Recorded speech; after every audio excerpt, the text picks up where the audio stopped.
係唔敢行路嘅，行幾步就好似冇信心咁。咁然之後咧，嚟咗呢度惠民醫館針完灸之後咧，就有翻信心，有翻啲平衡力咁咯。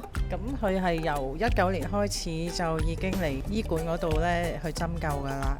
咁佢係因為佢出世時候咧有焗親缺氧啦，咁就導致咗佢左邊嘅手腳咧都行動上邊都有啲問題嘅，咁嘅肌張力比較緊嘅。直到黃醫師幫咗佢針灸嘅時候咧，都開始慢慢見到有進步咯。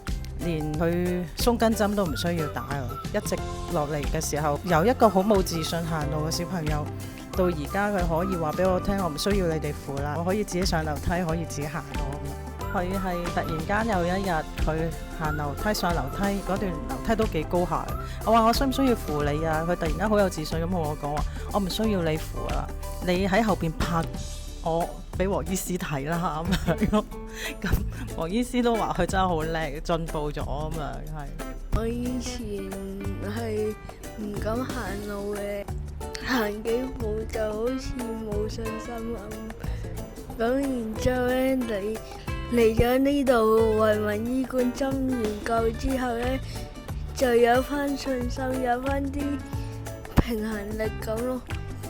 黃醫師都教咗我隻手，用1.0嚟按摩。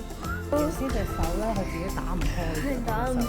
佢慢慢自己按下，跟阿黃醫師個指導之下，佢就可以打翻開埋個手指公，可以喐得翻。